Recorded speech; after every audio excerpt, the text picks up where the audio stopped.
শুক্রবার জামাইকে বাটে পেয়ে নিয়ে গেলাম শনির আখড়ায় স্পেশাল নাস্তা করব বলে। ঝাল ঝাল বুটের ডাল আর মজাদার চিকেন স্যুপ ছিল সাথে, আর একটা নতুন ফালুদাও ট্রাই করেছি। বিকেলবেলা ভাবির দেওয়া একটা স্পেশাল কাপে এই প্রথম সংসার জীবনে চা বানিয়ে খেলাম। সবকিছু নিয়ে থাকছে আজকের এই ভিডিও। আসসালামু আলাইকুম everyone, welcome back to my new video. কেমন আছেন আপনারা সবাই? আশা করছি আল্লাহর রহমতে অনেক অনেক ভালো আছেন। চিকেন স্যুপটা আমার হাজব্যান্ড খুব পছন্দ করে। আজকে সকালবেলায় খুব মন চাচ্ছিল যে একটু বাইরে গিয়ে নাস্তা করি। প্রতিদিন এক ঘরোয়া নাস্তা আর ভালো লাগছে না। আর এক শুক্রবারে হাজব্যান্ড কোনো রকমে একটু টাইম দেয়, তো ওটা কিভাবে হাতছাড়া করি বলেন?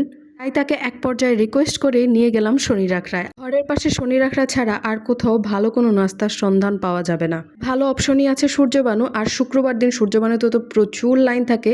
এমনিতেও সূর্যবানুতে লাইন থাকে, পরোটা পেতে পেতে বা নান পেতে পেতে অনেকটা টাইম গড়িয়ে যায়। স্যুপের ধরনটা আপনারাই দেখে নেন। যেহেতু আমি লাইফে মোটে 2 থেকে 3 বার চিকেন স্যুপটা ট্রাই করেছি, সেহেতু আমার অত বেশি আইডিয়া নেই, সেহেতু আমি কিছু বলতে পারবো না। আর এইদিকে ডাল নিয়েছিলাম, বুটের ডালটা অ্যাজ ইউজুয়াল যেরকম টেস্ট হয় ওরকমই। আমার খাওয়ার টেবিলে যতই মিষ্টি আইটেম রাখেন না কেন, আমার একটা না একটা ঝালের আইটেম থাকতেই হবে, কারণ ঝাল ছাড়া কোনোভাবেই আমার খাওয়া দাওয়া কমপ্লিট হতেই পারে না। আমার কাছে মিষ্টি ছাড়া জীবন চললেও ঝাল ছাড়া জীবন কোনোভাবেই চলবে না। আপনাদের ভাইকে অনেক রিকোয়েস্টের পরে ফালুদাটা কিনে দেয় আমাকে। সে কিনে দিতে চাচ্ছিল না, কারণ তার মনে হচ্ছে যে এখানকার ফালুদা মজা হবে না।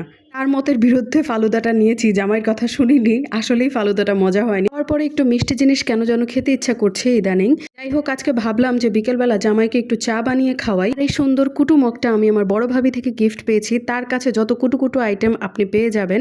আলহামদুলিল্লাহ, সূর্যাস্তর সাথে মজাদার দুধ চা।